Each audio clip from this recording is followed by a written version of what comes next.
बच्चों, आज हम पढ़ेंगे कुछ ऐसे सेंटेंस के विषय में जिनका यूज़ हम डेली लाइफ में करते हैं। For example, read it carefully, इसे ध्यान से पढ़ो। जैसे मैं आपसे कहूँगी कि मैं जो पढ़ा रही हूँ उसे ध्यान से पढ़ो, तो इसे ध्यान से पढ़ो। रीड इट केयरफुली, तो इसे ध्यान से पढ़ो। मुझे सच बताओ, जैसे हम किसी से कहते हैं ना कि मुझे सच बताना, झूठ मत बताना, तो हम एक सेंटेंस का यूज़ कर लेते हैं, इसे मुझे सच बताओ। तो उसको इंग्लिश में ऐसे कहेंगे, टेल मी द ट्रूथ, यानी कि मी यानी मुझे, ट्रूथ मीन्स सच, तो टेल मी द ट्रूथ, मुझे सच बताओ। ठीक है। इसे वापस रख, इसे वापस दो। जैसे हम इसमें ये नहीं कह रहे हैं कि पेन को वापस दो या पेंसिल को वापस दो या ये फ़ोन वापस दो, हम इसे वापस दो। तो क्या कहेंगे, गिव इट बैक, इसे वापस दो। गिव इट बैक, इसे वापस दो।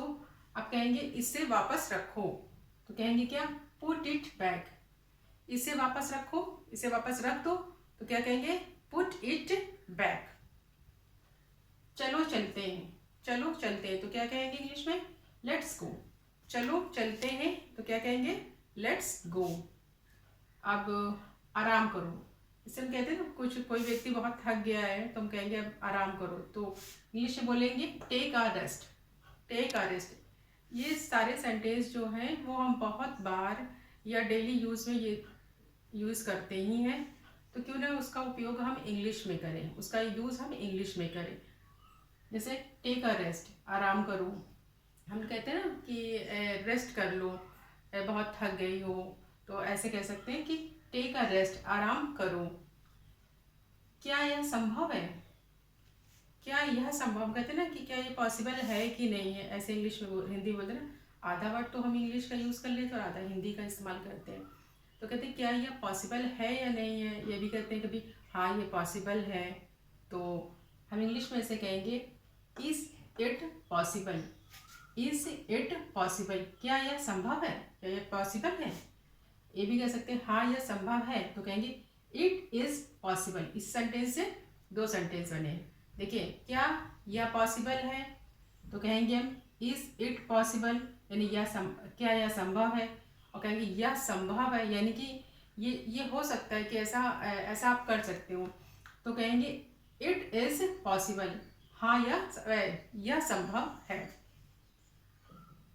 कुछ खाओ, जैसे कोई आया हमारे यहाँ या हम किसी से कहना चाहते हैं कुछ खाओ, मतलब बहुत सारी चीज़ें रखी हैं, तो क्या कहेंगे हम, ईट समथिंग, कुछ कुछ खाइए। क्या कहेंगे, ईट समथिंग, कुछ खाओ। ठीक है। अब मान लीजिए कि मैं अपने दोस्त से मिलने जा रहा हूँ या मैं अपने फ्रेंड से मिलने जा रही हूँ, तो हम लोग कहते हैं ना कि मम्मी मैं अपनी फ्रेंड से मिलने जा रहा हूँ।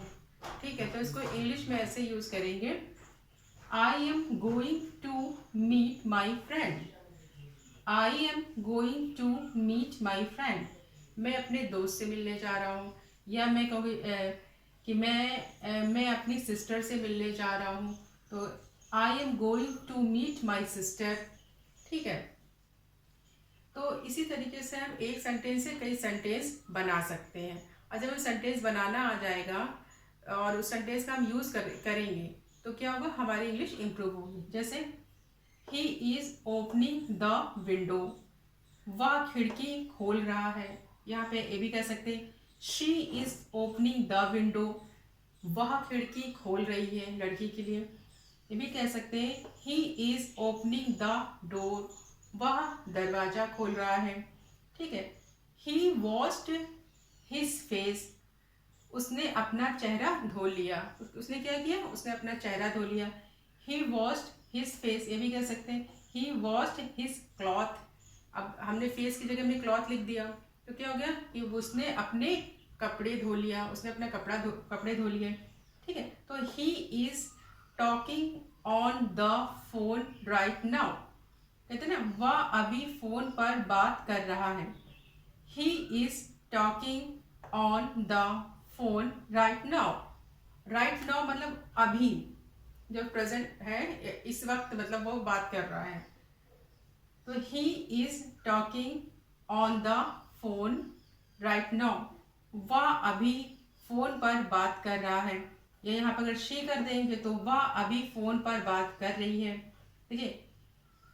वह और जैसे किसी ने कहा कि सब व्हाट्स मतलब कि व्हाट हैपन, क्या हुआ, तो हम कहेंगे ना कि सब कुछ ठीक है, ऐसे कहते हैं ना, जैसे कि सब कुछ ठीक है, इसके लिए कहेंगे एवरीथिंग इज फाइन। सब कुछ ठीक है, इसके लिए हम क्या कहेंगे, एवरीथिंग इज फाइन। मतलब किसी के कोई समस्या है तो हम पूछना चाहते क्या हुआ, या कोई बीमार है तो हमने कहा ना सब ठीक है, अगर हम जवाब देते हैं हाँ सब ठीक है, तो everything is fine, everything is fine.